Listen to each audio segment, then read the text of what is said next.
they worked for you for a couple of years, maybe you busted the average, maybe they stayed 3 years, right? Knowing that going in, knowing that there's never one perfect team that's going to last forever, certainly knowing the statistics around personal training, you better have a system set up to onboard quickly and not make it as awkward when they leave, so you don't lose customers and disrupt your business.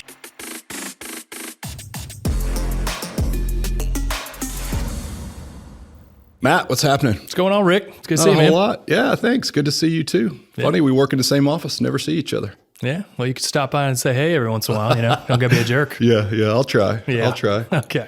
So what are we talking about today, man? I'm pumped to be back on the podcast, psyched to share this info. What do you want to talk about? Well, the other day we were in the back, we were talking about trainer turnover, so I was kind of curious if you could elaborate on that and tell me what you're seeing out there.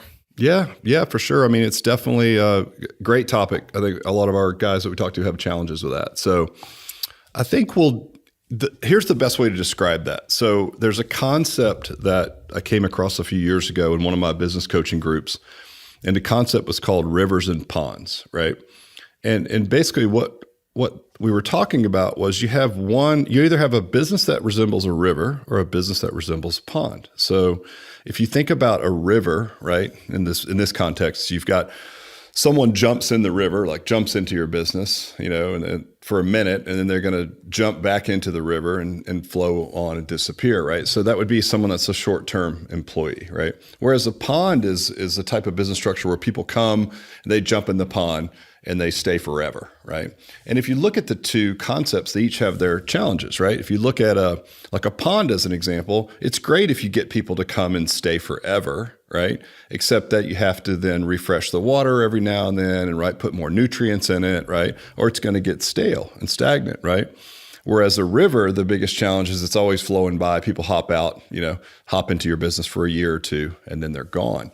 And so, in this roundtable discussion that we were having, there was a good example was just a guy on the table that had a boutique engineering firm, right? And he gets these young engineers into his business. He has a very specific niche that he works within, and guys will come just to learn from him in this niche, right? Well, he knows they're only going to stay for a year or two. And so he plans on that, right? And he plans it from the way that he onboards new employees. He's got to get them up to speed quick, right? And he knows that when they're leaving, he knows they're going to be 12 to 24 months tops. And everything in his business is structured around that. So instead of someone leaving and it being a big deal, he's high-fiving them out the door, right? Because he's happy and he knows that's the process, and that's what he's built his business around. So if you look at parallel that with sort of like personal trainers in our business, right? Most of our businesses are a combination of ponds and rivers, right? So you've got your management team, maybe even you as an owner, if you're an owner operator, they're in the pond. And the pond is good because they're going to be there forever, and you can put nutrients in there or whatever, but you got to, like we said, you got to feed the pond and you have to take care of it because sometimes old employees are just old. Doesn't mean they're better, right? And that would include the owners as well, right? But the part of the business that's more of a river is going to be trainers. If you look at sort of the average stay in the industry, I sat on the ACE board for a short time, and it was around 12 months, which is sad, that's the longest someone would stay in the industry. Longer than I think it would be, actually. Yeah, it's tough. Part of it is the environment that trainers get into. If you came to our gym and you were on a salary with benefits, you're probably going to stick around a little longer, right? But if you know that inherently there's high turnover in that position, and I think you and I both agree we'd like it to be different, but if Absolutely. We really look at it honestly, there's probably going to be higher than normal turnover in that position. And so all the entrepreneurs that are listening in, you get your business built and set up and you get this feeling like, yeah, I finally have my perfect team in place. This is going to last forever. And the fact is it doesn't, right? And so people are always bemoaning the fact that the trainer turnover is really high. Well, if you know that, and statistically we know this industry-wide, it supports that, then build your business knowing that you're going to have more of a river scenario, right? With your trainers, which means have an onboarding process that's quick, gets them up to speed quickly, which speaks to business systems, sure. right? Before you keep going, tell me more about this onboarding process. What would you think you'd be doing here? Yeah, we could just use what our best practices are, right? So we do a 6-week mentorship, right? And that gets them up to speed. It gives us a chance to sort of test drive them as good team members, and them to test drive whether or not they have what it takes to be in the industry. What that allows us to do, though, by thinking of it as a river, is build a systematic approach to it on the back end, so that when we hire people, we don't have to look for those unicorns that are technical, programmers, great team players, great customer service. They look the part, right? They have integrity. It's like all those things are hard to put into one unicorn package, right? Absolutely. If you find one, you're supposed to trap it. I think we need to study that. But do not let that guy go. Hey, do not let him go. Yeah, he's Don't a freak. She or he is a freak. But when you look at having a systematic approach, right, where you use the idea of hire the athlete, train the skill, then it's like, okay, I have a systematic approach on the back end to what I do. I can hire the athlete, which is someone who's great with people, looks the part, will show up on time, and they don't have to be a technically proficient trainer. I'm going to give them a play to run, right? I just want them to go out on the floor, service the hell out of people, and run the play correctly, right? It's a completely different skill set. And that certainly helps in this river scenario that we're talking about, right? Sure. Well, having a system in place obviously is going to help that, but I don't think a lot of places out there have a system to accommodate this. So what would you tell them to do? Yeah, I would say you have to start with the easy stuff, right? Systemize like your training itself. So for those of you guys that don't know our story, when we opened in 92, we had a huge hiccup at one point. It was in 96, and we were crushing it until that point. And then we almost went out of business. And as a result of that, we systemized everything that we did, right? Because we're like, hey, I'm not going to be beholden to rockstar trainers anymore. It's my customers. I want to own the system. And so we started with the easy part, which was just the training. Like, what do you do with a new client when they come to the gym? All right. Like, what are you going to use for an assessment tool? Right. Where do they end up in your programming, and what kind of programming is most appropriate for them? If you just have that, and you can maybe take the sales play away from the trainers, right? So not selling. So you have someone in charge of sales, and then you have an induction process that gets the client from the door to the right level of the product. Then the coach just comes in and runs the play, right? So for anybody out there that doesn't have system, I would say start with the easy part for most people listening today, which is just your training protocols, right? That's something anybody can fix and understand. And then that will once you nail that, then it can lead to sales systems, how to say hello, goodbye, customer service systems, and everything else in between. Right. Well, I think, one of the big problems out there and why trainers leave all the time is they feel lost, right? They are literally just floating downstream, and all the owners or whoever's running the show just wants them to sell and make them some money and make the clients happy. Right. And they don't care about anything else. Well, and you think about like these discussions that we've had, it's like, wow, I need to hire some more trainers because I'm going to make more money. I'm like, you might, but like, that's not the sales, and all the other skills that go around running your own business aren't necessarily hardwired in these trainers. And if they're that good, they're either going to command a real premium price, right? Or they have one foot out the door, because if they're that talented, they probably headed out to do their own thing at some point. They're just going to take the clients with them, right? I mean, well, exactly. Does it happen to you? Yeah, almost ran me out of business, right? So again, going back to say rivers and ponds as an example, right? If you have a pond for management, like you, your wife, your husband, whatever that is, like that's your management, then you got to work really hard to make sure those people stay fresh and up to speed, right? You should probably look at your trainers more in the river scenario. They're going to hop off at your place, they're going to stay for a few years, and they're going to leave.